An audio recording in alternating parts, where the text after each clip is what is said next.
Assalamualaikum warahmatullahi wabarakatuh. Hari ini akan menjelaskan mengenai perusahaan manufaktur. Perusahaan manufaktur adalah perusahaan yang aktivitasnya mengolah bahan baku menjadi produk jadi. Selain itu, kegiatan manufaktur yaitu melakukan pembelian bahan baku, melakukan pengolahan bahan baku dengan menggunakan tenaga kerja dan biaya pabrik lainnya, sehingga pada akhirnya menghasilkan produk jadi yang akan disimpan dan dijual. Nah, berarti di sini perusahaan manufaktur ini di mana kegiatannya mengolah bahan baku, bahan awal ya, untuk menjadi produk jadi. Nah, pastinya untuk menjadi sebuah produk itu pasti akan diolah dengan membutuhkan tenaga manusia, tenaga kerja ya. Walaupun sebagian menggunakan mesin tapi tetap harus dioperasikan dengan tenaga kerja atau tenaga manusia, seperti itu ya, untuk menghasilkan produk jadi yang kemudian akan disimpan di gudang dan dijual ke pasar. Ciri-cirinya yaitu aktivitas operasional usahanya adalah memproduksi bahan baku menjadi barang jadi. Yang kedua, pendapatan usahanya berasal dari menjual produk barang pasti. Yang ketiga, memiliki persediaan produk secara fisik. Yang keempat, biaya produksinya terdiri dari biaya bahan baku, tenaga kerja, dan biaya overhead. Nanti kita bahas itu biayanya apa saja. Yang kelima, melakukan perhitungan harga pokok produksi pada laporan keuangan laba rugi. Yang terakhir, terdapat perhitungan harga pokok penjualan terdapat pada laporan keuangan laba rugi. Nah, contohnya manufaktur di sini perusahaan mie instan di mana membeli tepung terigu sebagai bahan bakunya, lalu pengolahnya menjadi mie instan kemudian dikemas dan dijual. Yang kedua, perusahaan pakaian di mana di sini mengolah kain menjadi baju lalu dijual dalam bentuk baju. Kegiatan produksinya ada pembelian bahan baku, terus pemakaian tenaga kerja langsung atau buruh langsung, dan pemakaian biaya produksi ya yang dibebankan dipakai dalam proses produksi disesuaikan menjadi barang jadi. Nah, di sini ada akun-akun yang ada pada perusahaan manufaktur, pastinya berbeda dengan akun perusahaan dagang dan jasa. Hampir sebagiannya sama, tapi ada juga akun-akun yang berbeda. Contohnya di sini ada pembelian bahan baku, di mana untuk mencatat transaksi pembelian bahan baku, ada persediaan bahan baku digunakan untuk mencatat bahan baku yang sampai akhir periode tidak diproduksi. Persediaan barang dalam proses digunakan untuk mencatat proses produksi yang kemungkinan tidak selesai sampai akhir periode dan akan dilanjutkan proses produksinya pada akhir periode berikutnya. Nah, maksudnya di sini untuk perusahaan biasanya setiap akhir periode itu tidak mungkin jadi semua barangnya, tidak mungkin jadi barang jadi semua, apalagi biasanya untuk perusahaan-perusahaan yang kegiatannya terus-menerus nih, contohnya misalnya perusahaan kertas atau misalnya perusahaan kayu yang memang kegiatan operasionalnya adalah membuat kursi atau misalnya dari kayu atau misalnya membuat kertas. Nah, pasti pada saat akhir periode di tanggal 31 atau tanggal 30 itu ada sebagian bahan yang memang belum selesai, makanya dinamakan barang dalam proses. Misalnya kertas mungkin masih ada yang sudah menjadi bubur kertas tapi belum dicetak, atau misalnya kursi masih ada yang belum jadi kursi, misalnya masih ada yang kurang pakunya atau misalnya kurang kakinya. Nah, seperti itu namanya barang dalam proses, tapi tetap kita hitung dalam proses perhitungan biaya produksi begitu ya. Makanya ada akunnya, ada persediaan barang dalam proses, ada persediaan barang jadi, digunakan untuk mencatat persediaan barang dalam proses awal periode yang akan dilanjutkan proses produksinya hingga terbentuk barang jadi. Barang jadi yang belum terjual sampai akhir periode maka akan diakui sebagai persediaan barang jadi.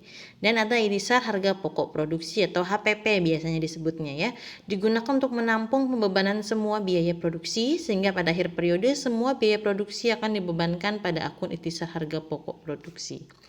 Nah, di sini ada 3 jenis persediaan dalam manufaktur. Yang pertama persediaan bahan baku ya. Kenapa Ibu menjelaskan dulu teorinya? Ya, karena untuk mengerjakan manufaktur kalian harus paham dulu teorinya. Ya, karena untuk pembagian biaya-biaya walaupun hasil akhirnya benar, tapi dalam pengelompokan biayanya salah, kalian juga salah berarti perhitungannya. Ya, makanya Ibu jelaskan dulu, kalian agar paham pembagian biayanya di mana. Oke, lanjut ya. Persediaan bahan baku, yaitu bahan dasar yang menjadi komponen utama suatu produk. Nah, namanya komponen utama berarti yang harus ada. Kalau bahan baku tidak ada, berarti tidak akan jadi barang tersebut. Tidak bisa digantikan dengan bahan yang lain, jadi wajib ada. Bahan baku merupakan unsur utama dalam produk walaupun dalam produk terdapat unsur lain. Contohnya kayu adalah bahan baku dari kain. Kain adalah bahan baku dari pakaian, kulit adalah bahan baku dari sepatu. Yang kedua, persediaan barang dalam proses. Bahan baku yang sedang diproses untuk diubah menjadi barang jadi, tetapi hingga akhir periode barang tersebut belum jadi. Yang tadi sudah Ibu jelaskan ya. Contohnya pakaian yang belum memiliki lengan, meja yang belum memiliki kaki-kaki. Ada persediaan barang jadi, bahan baku yang telah diproses menjadi produk jadi yang siap dipakai atau siap dijual. Contohnya pakaian jadi, meja tulis, dan sepatu. Ini persediaan yang ada di perusahaan manufaktur. Lanjut ke jenis biaya manufaktur ya. Nah, biaya manufaktur dikelompokkan menjadi dua, ada biaya produksi, ada biaya operasional. Biaya produksi di sini artinya biaya yang dikeluarkan dalam proses produksi di wilayah produksi atau misalnya disebutnya di wilayah pabrik. Ya, kalau biaya operasional biasanya biaya yang dikeluarkan dalam kegiatan operasional atau misalnya untuk membedakan gampangnya untuk biaya yang dikeluarkan di wilayah kantor gitu misalnya ya istilahnya. Jadi kalau biaya produksi itu yang di wilayah produksi, kalau operasional yang di wilayah kantor kan, karena biasanya perusahaan itu ada dua gedung, ada gedung produksi dan ada gedung kantornya untuk surat-surat pemasaran dan lain-lain. Nah, biaya produksi di sini dibagi lagi nih menjadi tiga.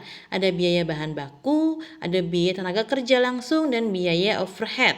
Kalau biaya bahan baku yang sudah dijelaskan tadi ya, biaya yang dikeluarkan untuk membeli bahan baku yang telah digunakan demi menghasilkan produk jadi. Jadi kita menghitung biaya yang terpakai, berapa sih biaya yang terpakai untuk membeli bahan baku. Atau misalnya untuk memakai bahan baku berapa biayanya. Contohnya harga beli kain per potong pakaian atau harga beli kayu per meja. Oke, bahan baku ya jelas ya, jangan kecampur dengan bahan yang lain. Biaya bahan baku berarti khusus untuk bahan baku saja. Misalnya bahan bakunya cuman misalnya bahan bakunya kain, ya udah berarti cuman bahan baku kain yang kita hitung biayanya. Tidak ada biaya yang lain-lain karena yang kita hitung adalah biaya bahan baku. Yang kedua ada biaya tenaga kerja langsung. Yang dikatakan langsung di sini biaya yang dikeluarkan untuk membayar pekerja yang terlibat secara langsung dalam proses produksi. Contohnya tukang jahit pada perusahaan garmen, tukang kayu pada perusahaan mebel. Jadi istilahnya kalau tenaga kerja langsung ini tenaga kerja yang langsung memegang bahan baku. Ya, yang langsung memegang bahan bakunya apa. Contoh lagi misalnya perusahaan rokok, berarti orang yang atau karyawan yang melinting rokok. Berbeda dengan misalnya dengan mandor, berbeda. Kalau mandor dia masih di wilayah produksi tapi bukan termasuk biaya tenaga kerja langsung atau biasanya disingkatnya kalau biaya bahan baku tuh BBB, kalau tenaga kerja langsung tuh BTKL. Nah, kalau yang tadi disebutkan yang memegang langsung bahan baku itu disebutnya dengan BTKL. Contohnya kayak misalnya karyawan produksi, pasti dia memegang bahan baku gitu kan. Tapi kalau misalkan kayak admin produksi, kayak mandor, supervisor, dia memang di wilayah produksi tapi bukan memegang langsung bahan baku. Jadi bukan termasuk BTKL. Ada entar masuknya ke biaya overhead di bagian BTKTL. Jadi kalau BTKL tenaga kerja langsung adalah karyawan yang memegang langsung bahan baku. Oke, diingat ya. Selanjutnya, biaya overhead pabrik atau BOP biasanya. Berarti biaya yang dikeluarkan bukan biaya bahan baku, bukan biaya tenaga kerja langsung, tetapi masih biaya yang dikeluarkan di wilayah produksi. Nah, biar gampangnya BOP ini dibagi lagi nih menjadi 3 BOP ini. Ada namanya biaya bahan penolong. Apa? Kan biaya yang timbul atau biaya yang digunakan untuk membeli biaya-biaya selain bahan baku. Ya, biaya bahan penolong. Kan kalau misalnya kita menjadikan suatu produk nggak mungkin jadi dengan bahan baku doang, ya kan? mungkin butuh kayak misalnya kursi butuh paku, butuh lem, butuh amplas biar halus gitu kan. Nah itu masuk kemana? Masuk ke bahan penolong gitu. Kayak misalnya lagi kayak buat roti, buat kue kan butuh mentega. Memang bukan bahan baku, tapi masuknya bahan penolong.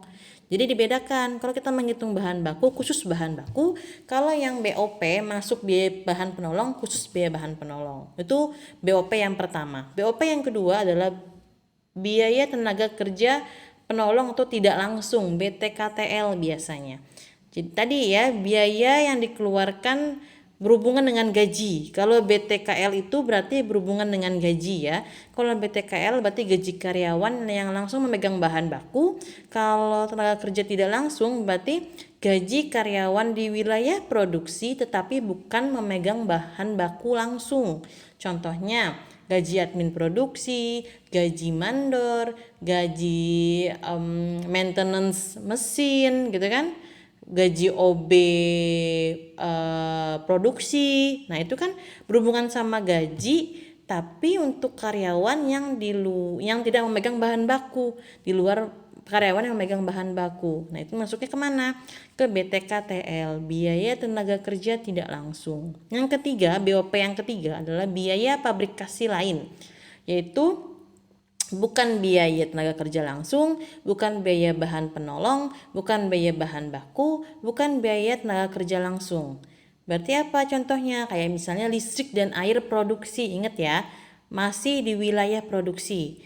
Ya, terus lagi misalnya biaya perbaikan mesin, biaya penyusutan mesin, biaya telepon produksi. Nah, itu masuk ke biaya pabrikasi lain. Jadi biaya bahan baku, biaya tenaga kerja langsung, biaya overhead pabrik itu masih di wilayah produksi. Makanya disebut biaya produksi. Ada lagi biaya operasional, ada biaya pemasaran dibaginya, ada biaya administrasi dan umum. Biaya pemasaran itu digunakan untuk menampung seluruh beban yang dikeluarkan perusahaan untuk mendistribusikan barangnya hingga ke konsumen. Contohnya, gaji salesman, komisi, biaya iklan, ya biaya brosur dan lain-lain. Administrasi dan umum digunakan untuk menampung keseluruhan beban operasional kantor, contohnya gaji direktur, gaji sekretaris, biaya listrik, biaya telepon dan lain-lain. Nah, kan antar berbeda nih. Kalau biaya produksi untuk kita menghitung harga pokok produksi. Tapi kalau biaya operasional untuk kita menghitung laba atau rugi, alirannya gitu. Makanya kalian harus bisa memisahkan kelompok-kelompok biaya di sini. Ya, harus paham dulu pengertiannya. Oke, kita lanjut. Nah, di sini ada contohnya. Contoh pemakaian biaya, pemisahan ya, pengelompokan biaya-biaya. Kalian lihat ada biaya pemakaian kain sampai dengan biaya iklan. Nah, dia dikelompokkan mana yang termasuk biaya produksi, mana yang termasuk biaya tenaga kerja langsung, berarti kan upah tukang jahit, mana yang termasuk BOP, ya biaya bahan penolong, biaya tenaga kerja tidak langsung atau penolong, dan biaya pabrikasi lain. Ini yang biaya operasional. Ya, ini contohnya. Nah, selanjutnya kita membuat harga pokok produksi. Harga pokok produksi di sini sebenarnya rumusnya mudah. Ya, rumusnya itu cuman biaya produksi. Nah, di sini ada nih. Di sini cuman rumusnya biaya produksi ditambah dengan persediaan barang dalam proses dikurangi dengan persediaan akhir barang dalam proses, dapat harga pokok produksi. Cuman yang panjang itu kita menghitung biaya produksi, karena kita harus mencari berapa biaya bahan baku, berapa biaya tenaga kerja langsung, berapa biaya overhead pabrik. Itu ditambahkan dulu, baru dapat namanya biaya produksi, baru ditambah dengan persediaan BDP awal, barang dalam proses BDP itu ya, dikurangi persediaan BDP akhir, baru dapat harga pokok produksi. Setelah dapat harga pokok produksi, baru kita menghitung laba rugi perusahaan. Dimulai dari penjualan bersih. Ya, kalau misalnya penjualan kotor, berarti kita harus hitung dulu. Kalau ada retur, kalau misalnya ada diskon, kalau ada beban angkut, kita hitung dulu, kita kalkulasikan dengan penjualan, baru dapat penjualan bersihnya berapa.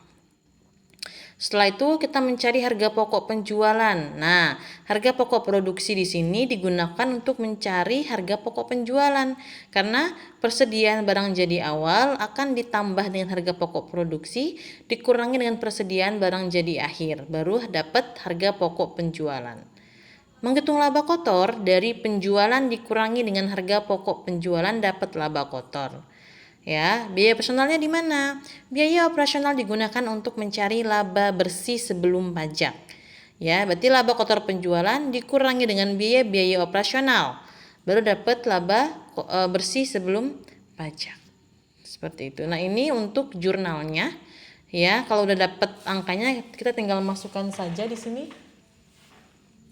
Untuk bahan baku, untuk bahan penolong dan tenaga kerja. Tinggal dimasukkan saja angkanya. Nah, ini adalah materi mengenai perusahaan manufaktur. Ya, ini contoh soal yang waktu itu sudah dikerjakan. Oke, silakan teman-teman pelajari dan dilatih untuk soal-soalnya ya. Terima kasih. Wassalamualaikum warahmatullahi wabarakatuh.